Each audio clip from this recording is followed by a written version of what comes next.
Okay, I've been wanting to do this, but I never get around to it, is building a point with the base here instead of here. Okay, I'll show you what I mean. I'm going to be building the base first, but from the narrow side of the biface. Okay, all right. So I'm sitting here, I'm bifacing this, and I'm saying this is a good opportunity. This is a raw Texas tabular chert. It's mid-grade, although it was flaking very well. I am going to heat treat the flakes that came off of this. All right, I might have some issues in here as I start thinning it later. But I wanted to demonstrate what I think was commonly done, especially here in Texas, was you install the base on the narrow end of the biface first, and then shape the rest of the blade from the large part of the biface. Okay. Which gives you, if you break it in construction, like you snap it in half, I see a lot of artifacts from Texas that have a widening blade and then the snap. But the base is already complete. So that means they built it like this, from a biface already prepared, and then they start with the base on the narrow end. And I think many points were made that way, all the way back to Clovis, including Clovis. Yeah, because it's easy to do these thinning flakes, relatively speaking, if you've got a lot of room down here.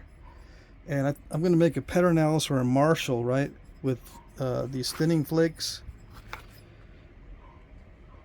And they're much easier to do if you have a lot of material here at first. Okay.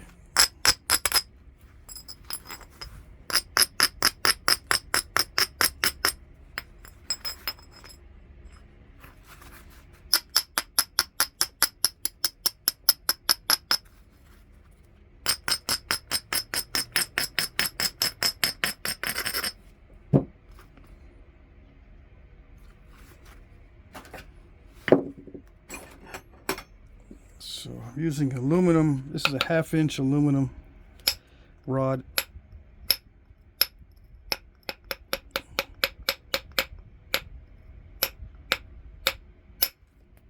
I'm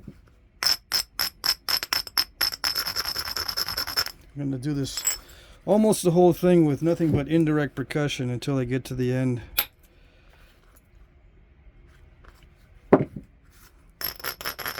When I shape the base, and then when I get to the end, sharpening the edges.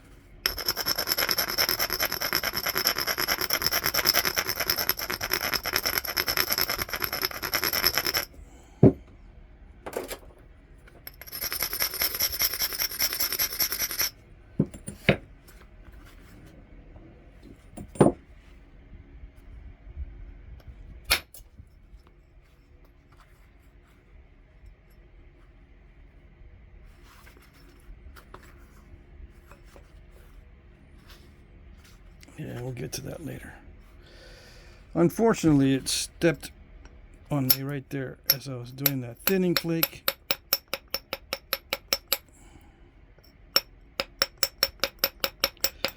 See if we can do a better job this time.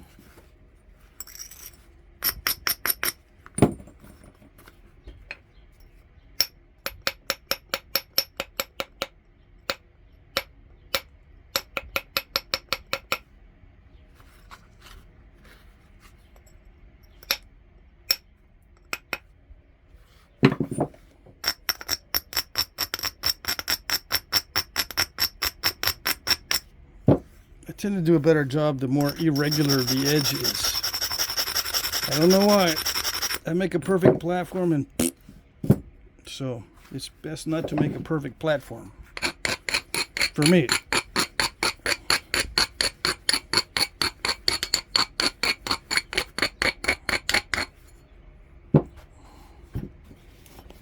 Okay. Yeah, that platform was not anywhere near perfect, and I got a better thinning flake than on this side. with the perfect platform. Okay.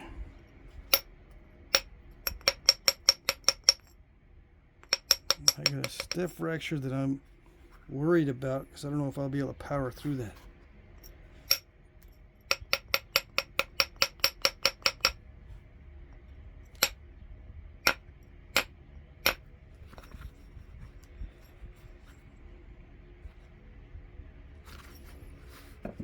Okay.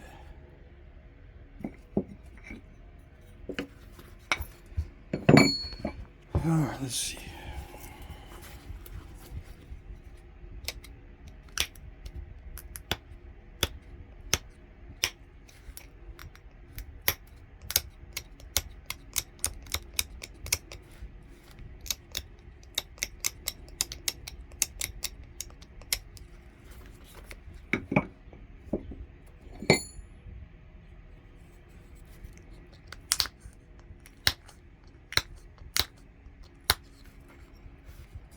I got to get really close to it if I want to have any chance of powering through that stuff.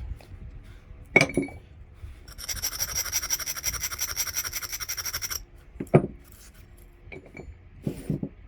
right, where was I?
Can you see? No?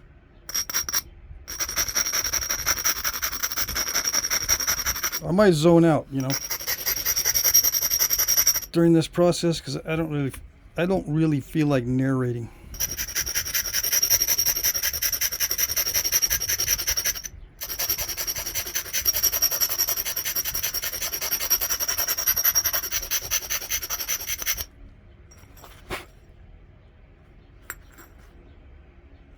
Yeah, I don't think that's gonna do it.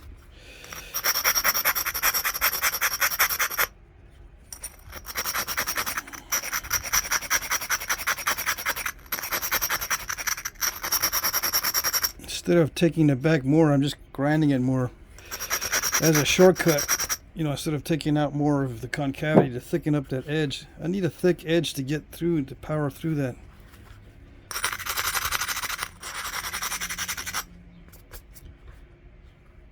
Yeah, we'll see. All right. So I'm taking a chance. Is it going to work? Is it going to fit? Just barely fits in there. Oh, that's not good.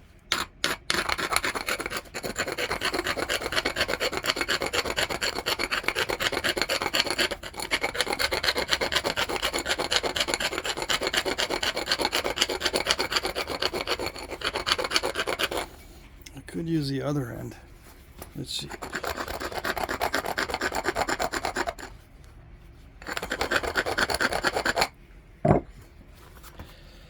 This narrower end fits in there easily, but it's going to hit the sides unless I flatten this.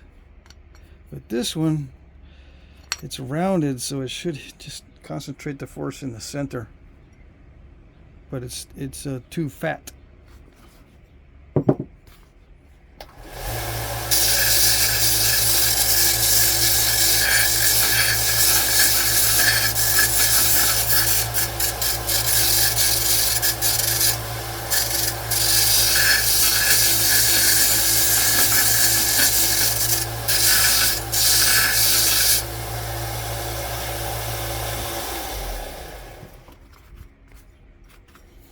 taking a lot of time because trying to power through those step fractures is the problem.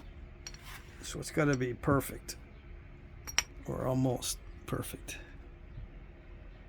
All right, I think that'll work. Let's hope. We shall see. Okay, it did it. All right. So we got a thin central notch area now. That's the most important thing. This being thinned down is the most important thing for this particular type of base. Everything else is easy, relatively speaking. As far as the base goes, then the blade itself is the hardest part. Okay, so now I just have to decide what tool I'm going to use to create the stem and the base area. It's a little off center. As you can see, this side is further in than that side. I have more room on this side. It is going to be a Pedernales type, not a Marshall. Although I could turn it into a Marshall just by changing the shape of this down here. No. So I'm going to create some deep notches in here. I'm going to thin out this area on both sides all the way up to about here,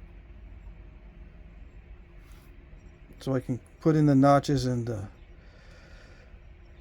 create the stem. And then later, as I'm thinning the blade, then I'll run in some big thinning flakes if I need to in this area. Oh, I'm going to go higher with the edge work. Okay. Yeah. Because I want those notches to be easy, relatively speaking. Yeah, I don't want to be spending too much time messing with the notches. All right.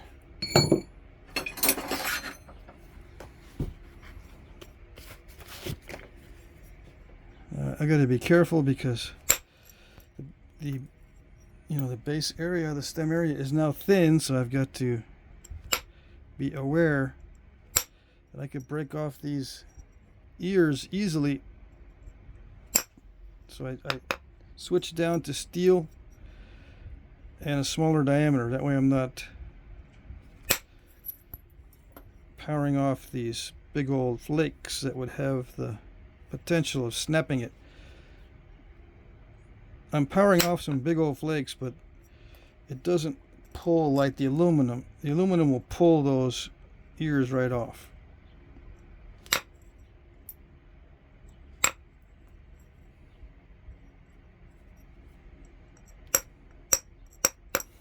Now, I don't want to take off too much width because I had to put barbs in it.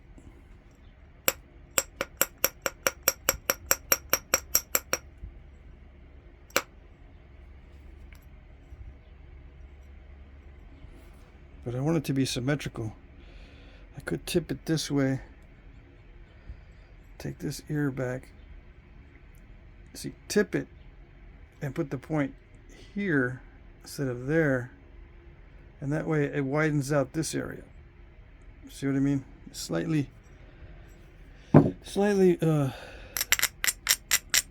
makes it so that I can keep this, keep this width and then have the symmetry if I tip it, but I don't know. I'm not going to tip it.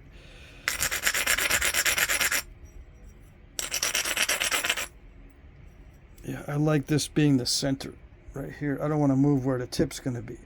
Not unless something happens.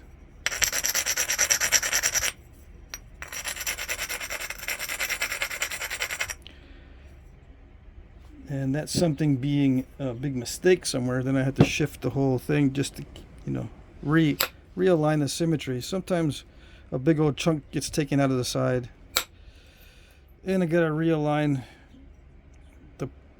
the main body of the point to maintain symmetry. Now all this indirect percussion stuff can be done with antler. Oh yes.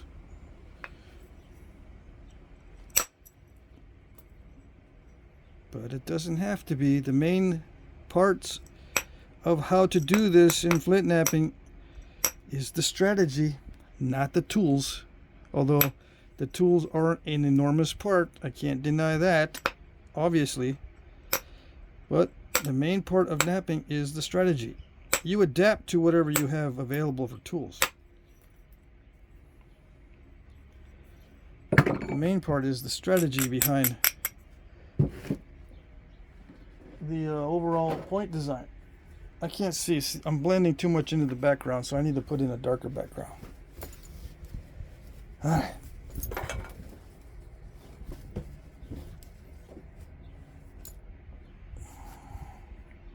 Okay, hopefully that's better. All right, see how thin that is? It's perfect. Almost perfect.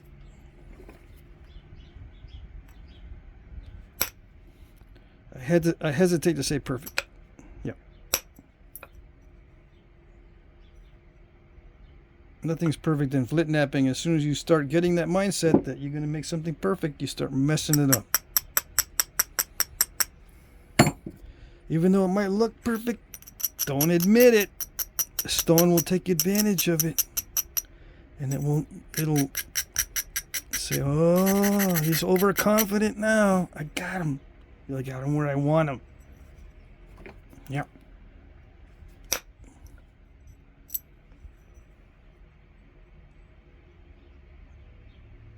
Anyway. See it. And there are artifacts with partially completed stems on these rough bifaces. Well, there's at least one I've seen. I can't make it plural if I haven't seen plural. I've only seen one where there's a big old biface on the top and a completed stem at the bottom. All right. I think it's thin enough that I can start notching it. I'm still going to try to drive some good, powerful flakes into there.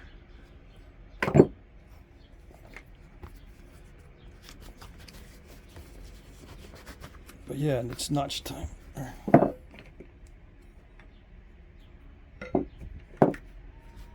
And I could punch the notches in, but I'll get back into punch notching later. I don't know when, just later.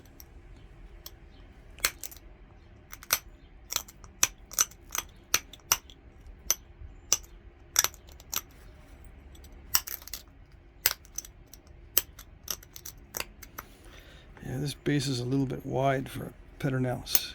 So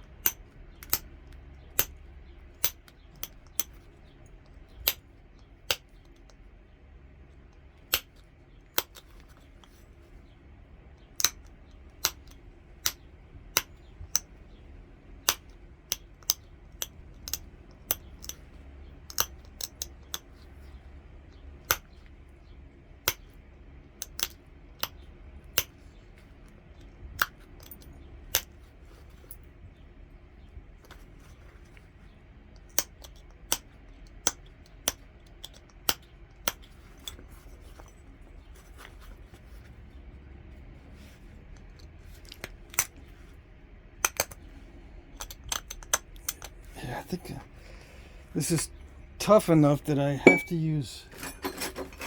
I'm gonna have to start using the indirect percussion to do these notchings. Yeah, it's just too tough with the pressure flaker. It's too tough to do it with the pressure flaker, which means I'm gonna have to widen this out a little bit.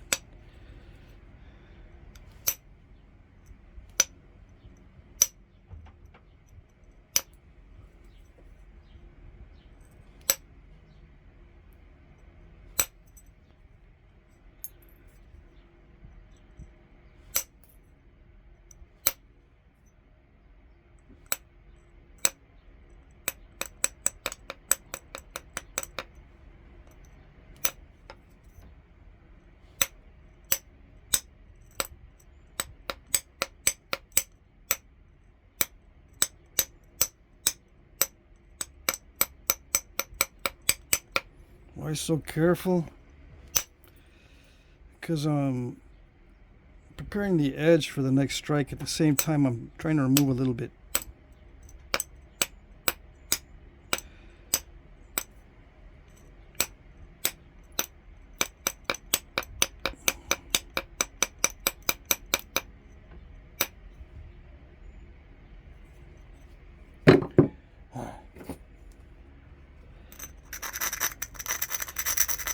See, I'm gonna have to strike in again that way. But if I just tap it a little bit, I can get the edge non-delicate. I can make it non-delicate just by hitting it many times. But it's not working that well.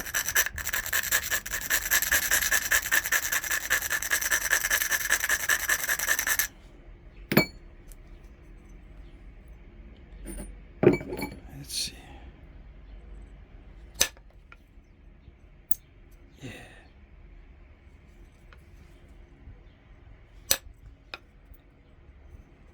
No.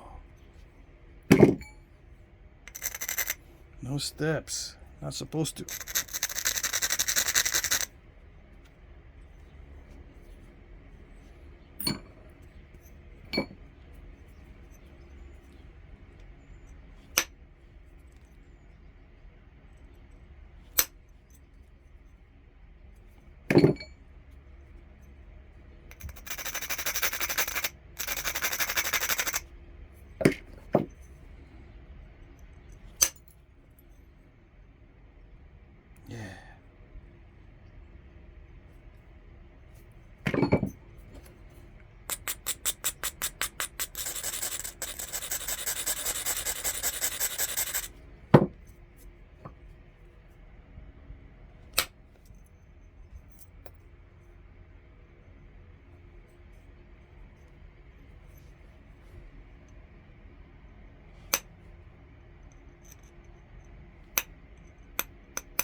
Okay.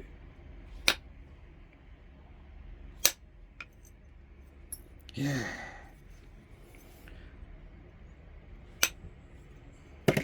I'm getting nervous.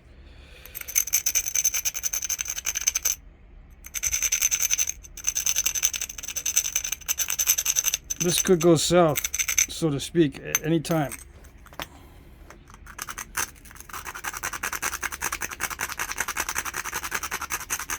But the good thing is I don't have to worry too much about it snapping in half by hitting the base or anywhere around the stem. I don't have to worry about snapping halves too much.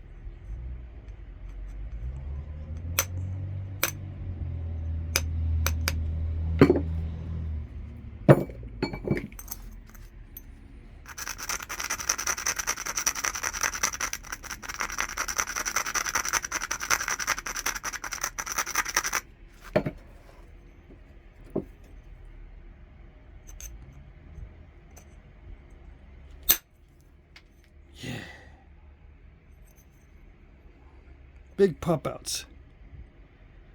That's what I want. Just the big pop outs. Yep. Okay. Let's touch it up. Start working on the blade. I'll touch up the bottom, finish doing the depth on the notches, and then work on the blade.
You might be thinking, if I snap the blade, all this work would be for nothing. Yes. Yes, you're so cynical though. Yeah. But yes, you're right. All this work, if the base snaps, I'm screwed.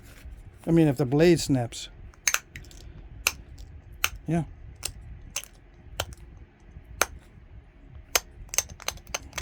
All this work.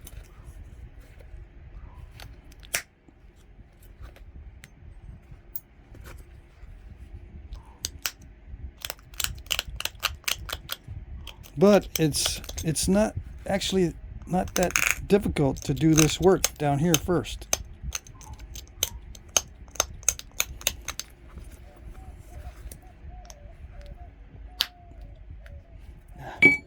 I need my Ishi stick. Can't do it with the little one. I try, but I just can't do it with the little flaker. I want to do it with the little flaker.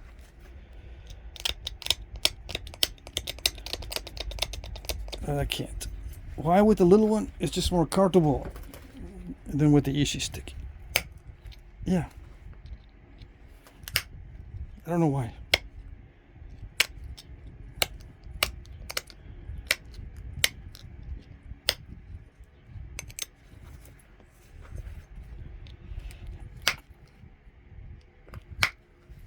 Okay.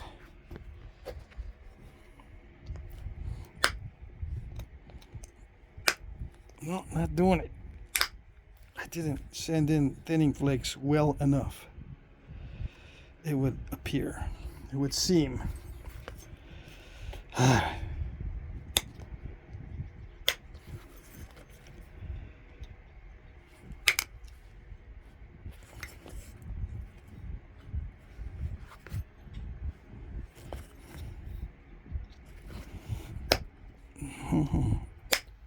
Did I do it? Yeah, okay. Starting to do it.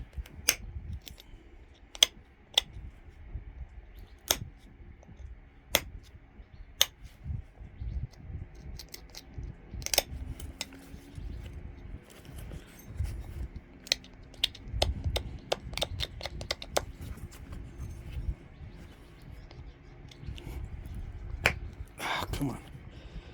I'm bending the nail.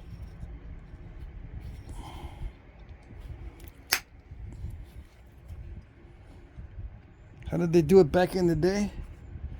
Same way. With a piece of antler a little bit thicker than this and a lot of pressure, and hopefully the antler doesn't break. Maybe they got a bunch of pressure flakers lined up like I do. See, I made some yesterday. I got them all lined up. Maybe they had them all lined up to do notches. And that's it. The notch stash of pressure flakers for this stuff, with the little spatula ends on all of them, and they got handles and everything. Yeah, you don't know. But that's what I would do. I have a bunch of backups. All right, so it's starting to get really, really thick as I'm doing the notching. So to go any further, I would have to really punch hard in. But I've already done my punching, so I'm going to leave it like that and then do the rest. Now it's just blade work.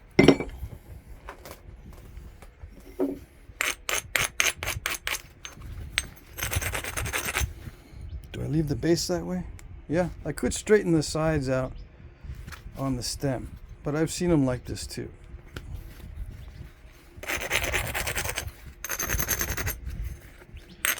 So I've seen the way they do these blades as well. They square off and make it, you know, basically a pentagonal shape. I'll show you.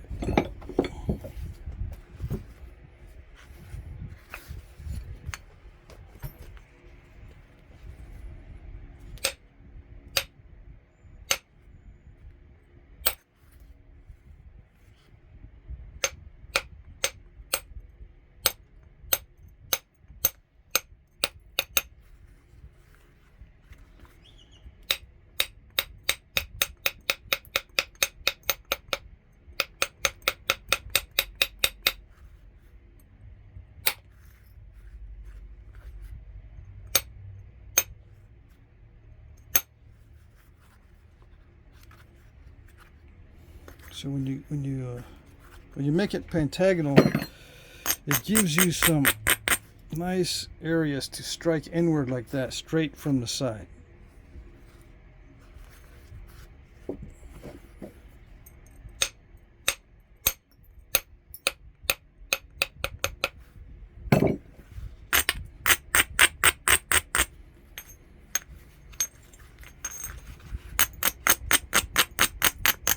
And I think the pentagonal way of doing the blades is a thing that was copied by many cultures.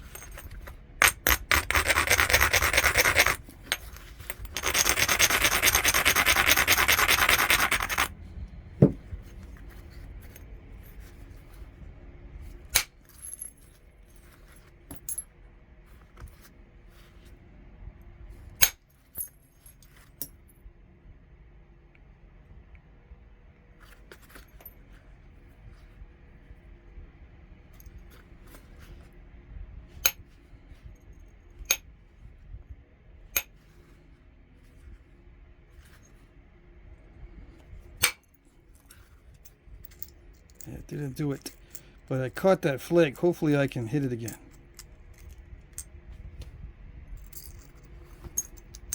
Hopefully I can hit that again. Just make sure it's in there solid.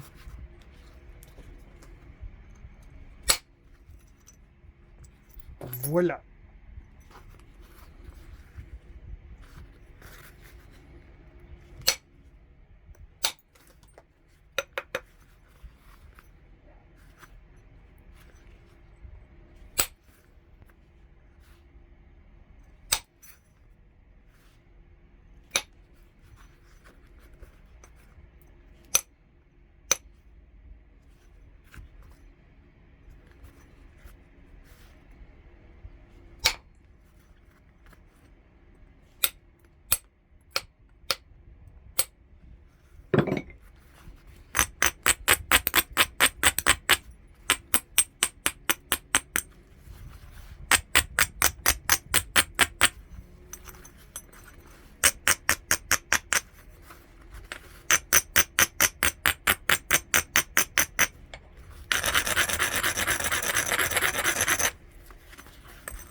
Come on.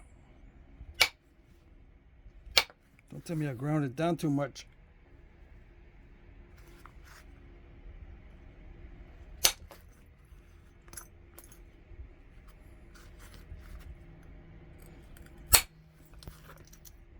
Nice.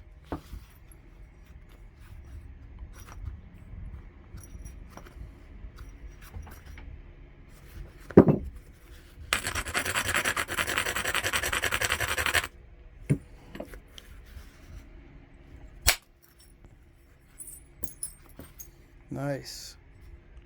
And this allows you to preserve width here by striking in this way and that way, so you don't have to strike in right here. You know what I mean? Why don't I always do it that way? Because this requires a little bit of finesse. It's not that easy. I mean, it looks like it might be easy, but thinning the blade is not easy, and then trying to do it systematically is even more difficult. But as you gain skill, this may be an option to try to preserve width and install the bases and stems easier.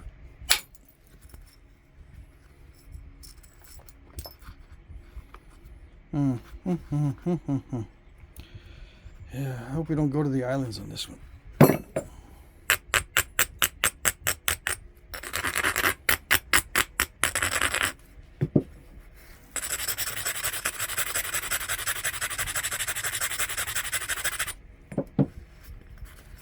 I don't know, it's a tough one.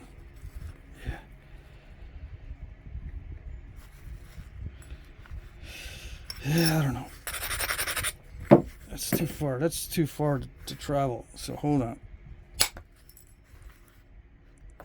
Now the thickest part on these is right here, right above the notches. That's where it's thickest, which makes sense if you're doing the blade this way.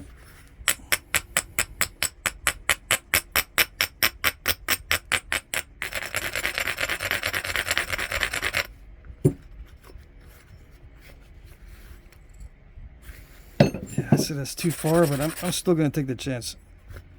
Even though it might be too far, we'll see. Let's see if it did it. Ooh, look there. Lucky. Oh, yeah. I can rest easy. Yeah, and this goes in the heat treat. Sweetness. All right.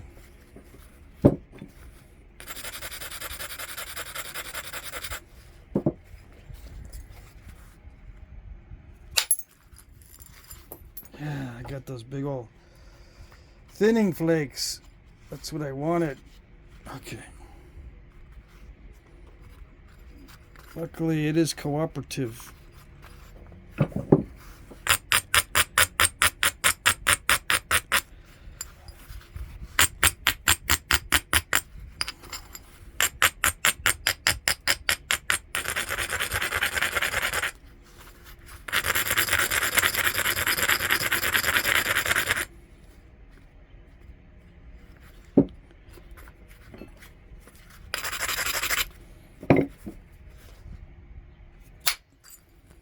I've seen these things being overshot. I've got some personal artifacts where there's an overshot on these attempts from this side of the blade inward.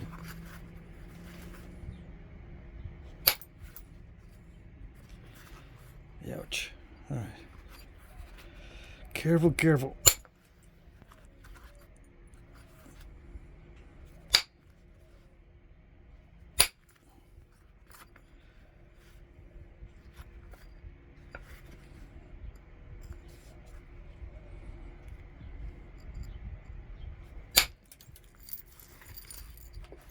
Yeah, what I want is big, bold flakes at this stage. That makes it so much easier to finish.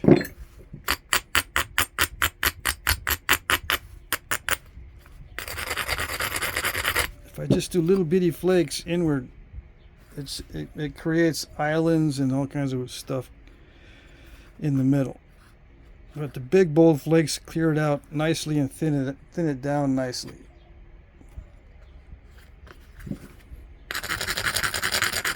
And it's all wonky right now. Just like on some artifacts that I have, at this stage it's all wonky and nasty. Because they're trying for the big bold flakes as a strategy.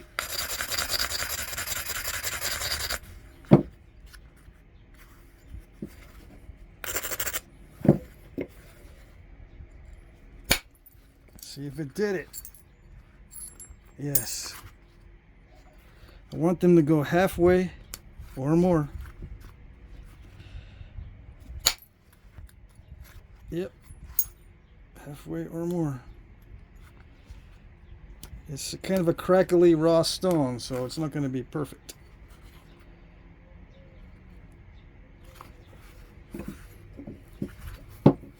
As you can see, I have not had to hit the widest part.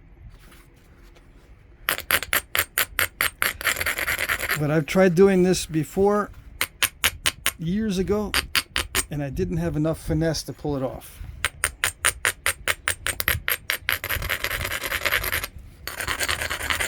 Let's see if I can do it this time. Because all these flakes have got to be nice, big, and bold. Oh, yes.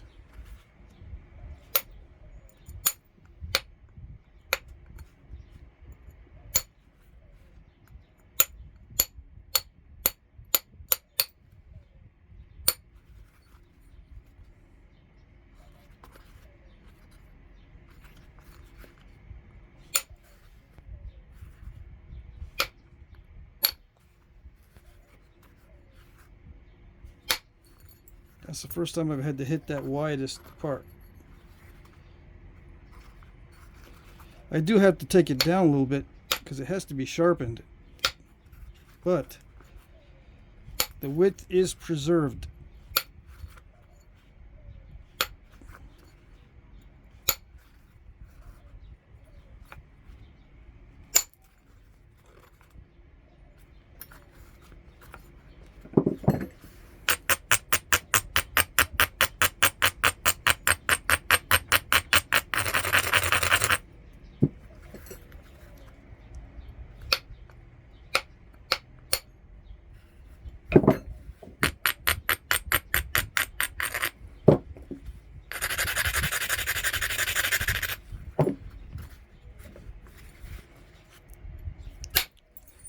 see.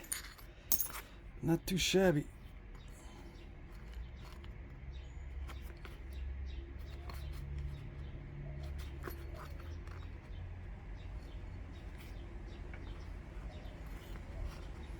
I don't know, I should quit thinning while I'm ahead.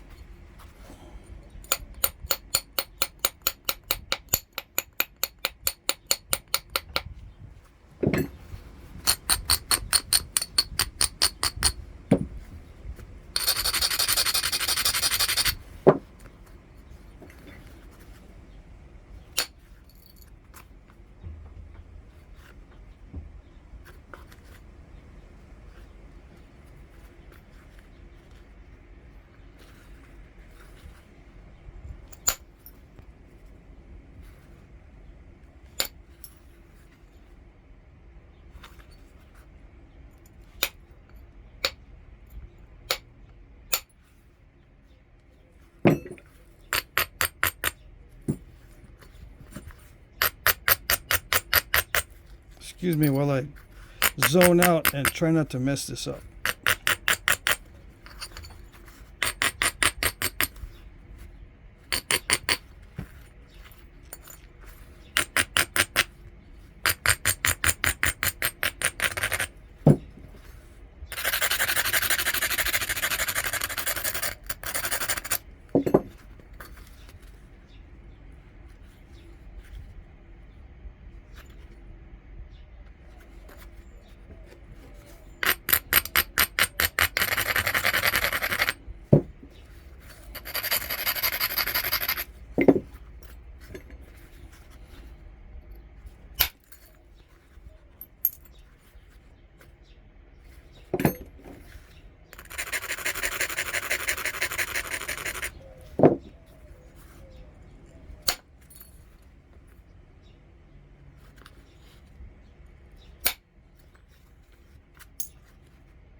I'm still trying to thin it.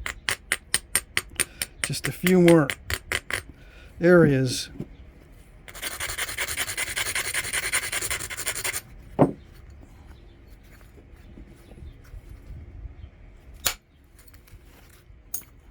This is where sometimes you see failures on the real ones.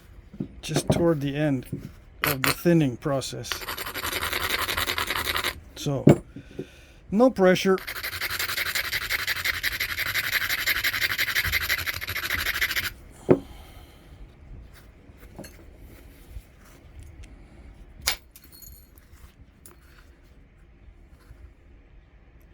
So the thickest part's supposed to be right there, but I have a thick part up here. Yeah, I do have a thick area up here that I need to take care of.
I just want to see how bad that failure was up here.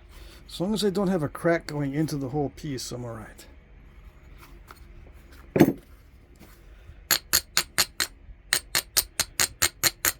It's just a little bit of cracking on the surface right now. It's not a big deal so far.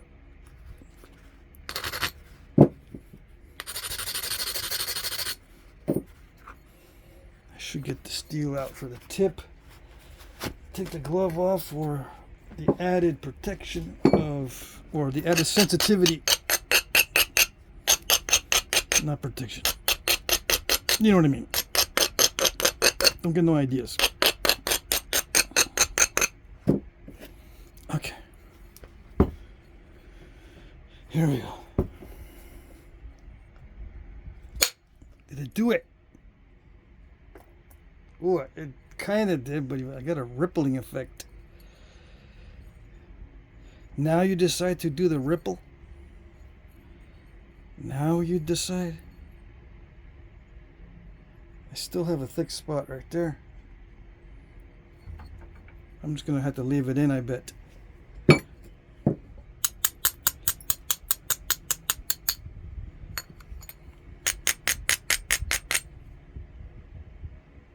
Yeah. I don't see a clear way in unless it gets a lot more narrow.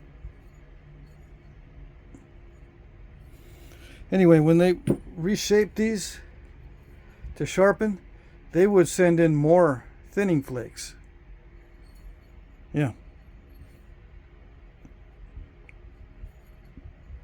So that's another strategy. Another part of the strategy was as you resharpen and the edge gets thicker, and you try to bevel it sometimes to overcome the thickness. It would get thick enough to where you could send in more thinning flakes. So I think it's okay to leave it that thick. That's my excuse anyway. Yeah.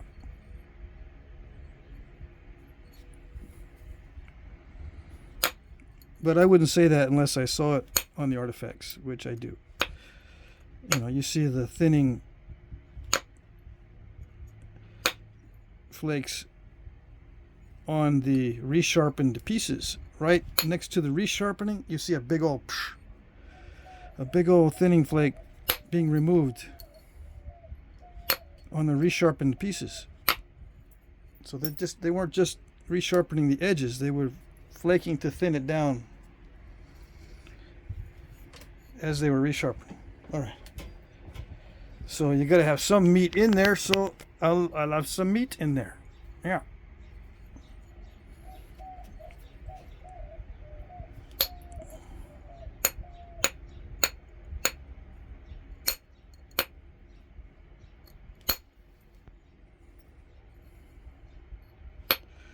So I'm regularizing. Hopefully I'm not installing any step fractures.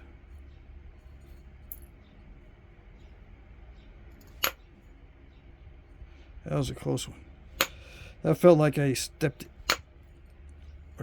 in it, so to speak. I stepped on that one. Thought I stepped on the one before it, but I didn't. Anyway. I want to be doing more good than harm, so I gotta be careful. See how the edge is getting thinner? It's kind of wonky, but it's getting thinner. And I can just leave it without doing pressure on it.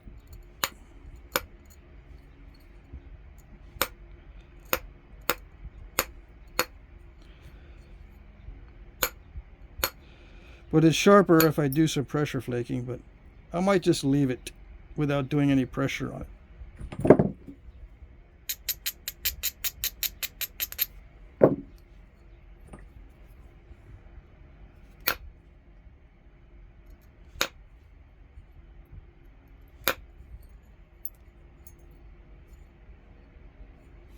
Now the tip might be a different story. Let's see. I left the tip intentionally thick like that because I didn't want to snap it off. We'll see.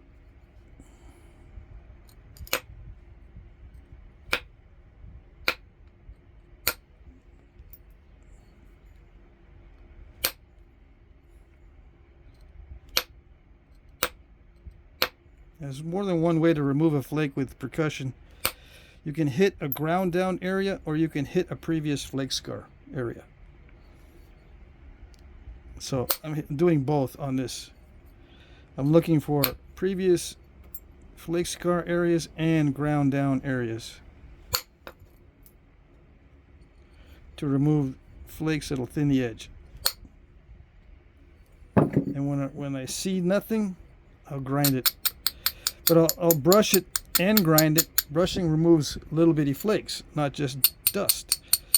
Grinding removes dust, brushing removes flakes. So I'm brushing, I'm removing little flakes, and then the secondary grinding is just, it's consequential.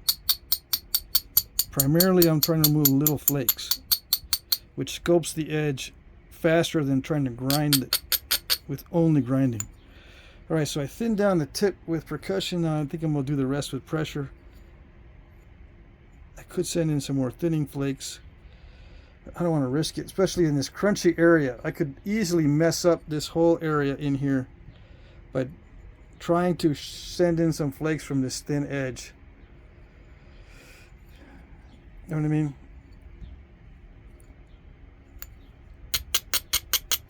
I'll wait till it gets resharpened.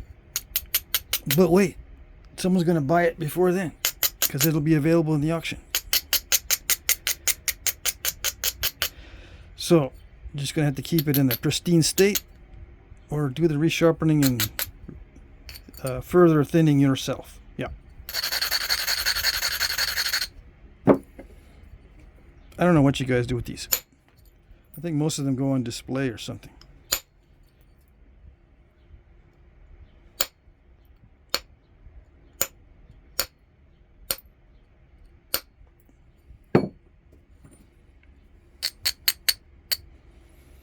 Oh dang.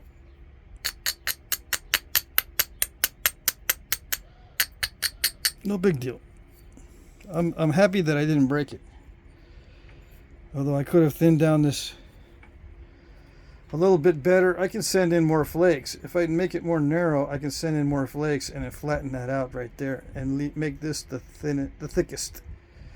And then send in some more flakes by just taking off the, the edges. But not gonna do it. Not gonna do it. I said taking off the edges. Taking down the edges about 1/8 of an inch, all the way around. Then I can send in some more thinning flakes.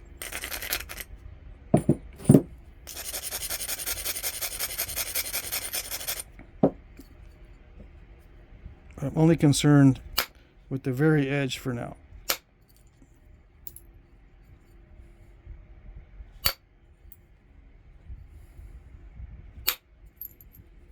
Not concerned with the middle. After I did those thinning flakes to the middle, that was it. Dang it, I'm getting steps.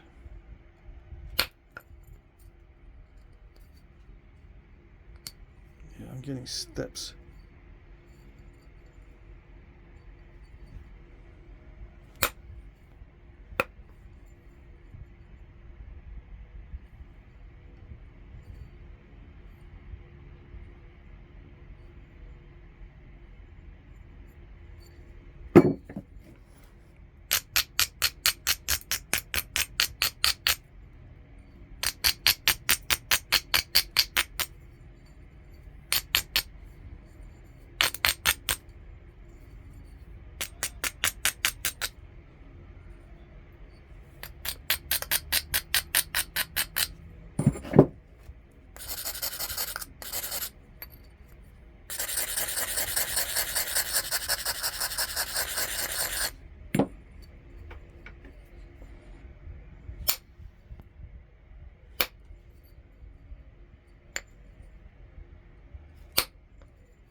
That's good enough.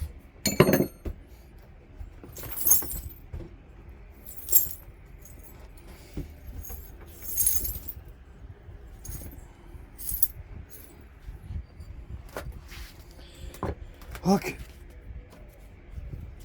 Next stage. Pressure. No pressure on the pressure. Nope.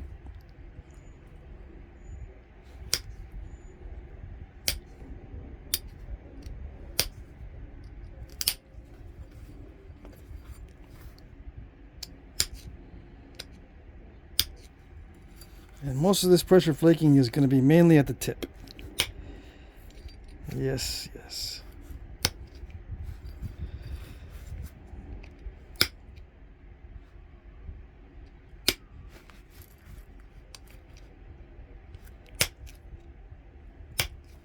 Sometimes I'll cut my knuckle on these. Gotta stick my finger on this side. Hopefully it'll work. It works with softer material. This is raw. So now I'm just going to go around and remove the ground down areas.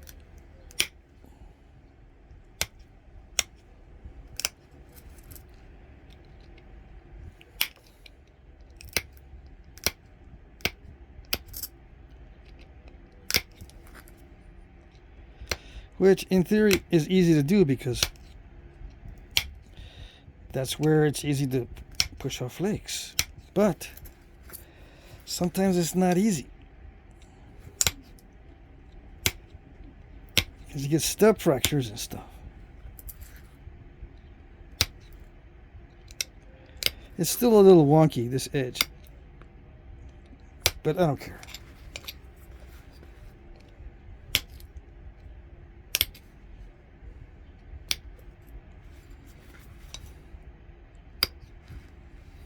And there's still some step fracturing going on there, but I don't care. I think it's thin.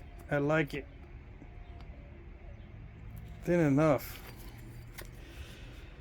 to do big butchering jobs. That's what I think these are for. But, you know, you never know. Could be for sacrificial stuff. Could be for fighting.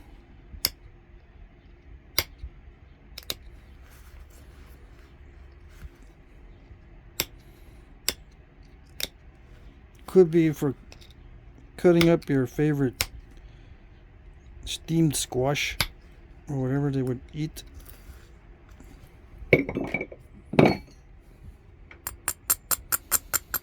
You know, wrap the squash in leaves and put them in the fire and steam them up.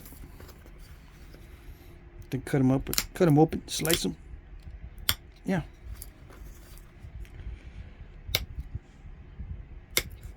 I just cut myself.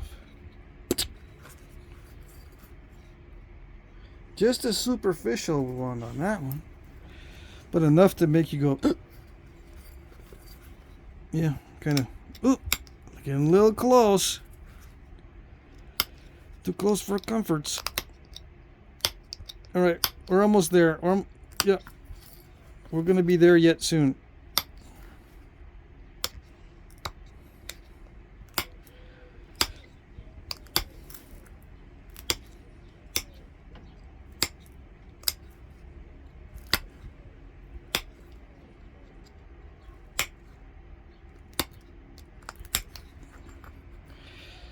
Yeah, that was step fracture right there. Time to even up some of this.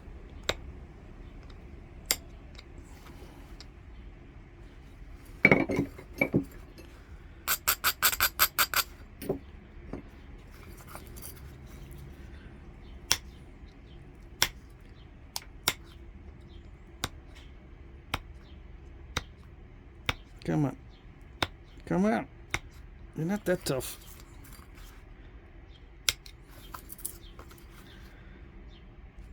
Yeah, a little bit too much grinding on that one. So it's not even, but I don't care. No.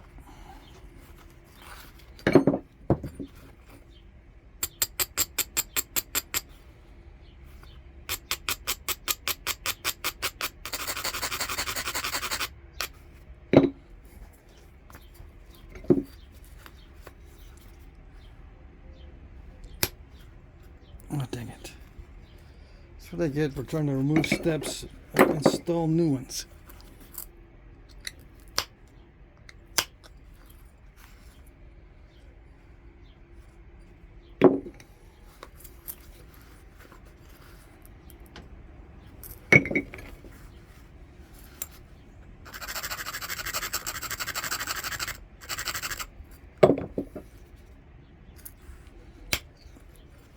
Did I get it? That's alright. Almost got it all, but it's okay. Just as long as it's sharp, I don't care too much.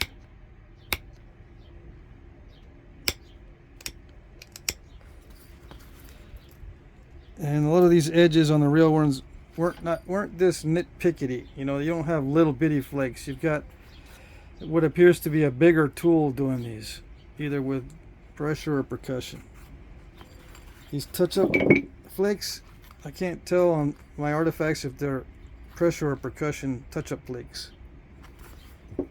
But in general, it looks like a bigger tool than what I'm using. That, oh well. I liked using this little tool, so sue me.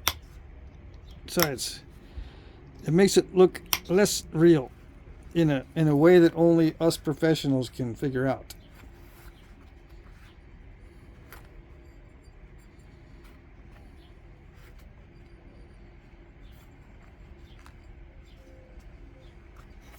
Yeah, so I'll leave it like that. First stage, base first.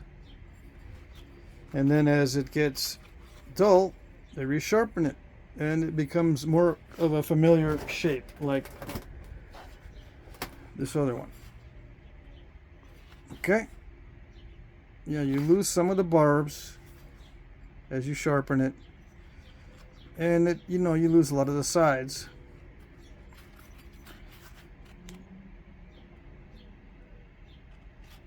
The base is a little bit different.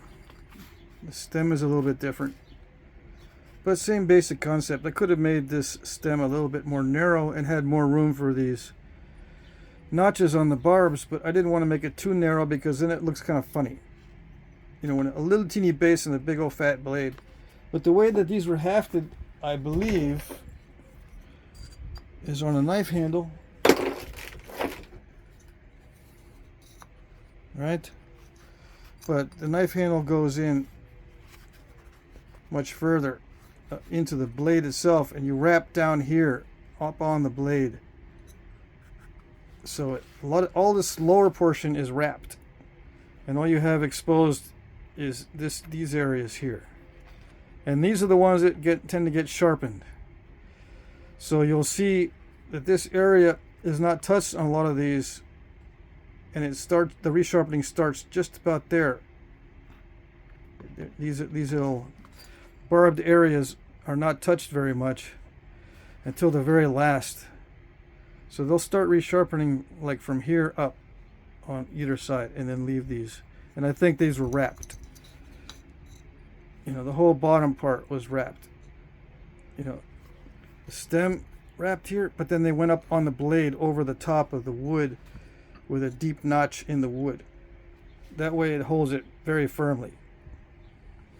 Okay?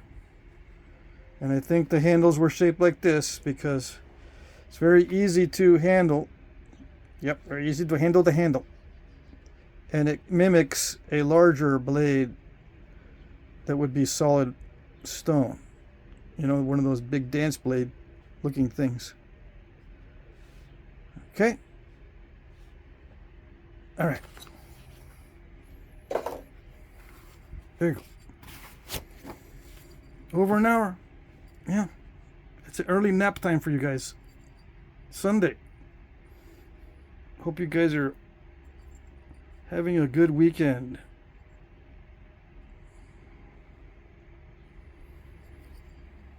I always end up leaving everything to the last minute, so my weekend ends up being...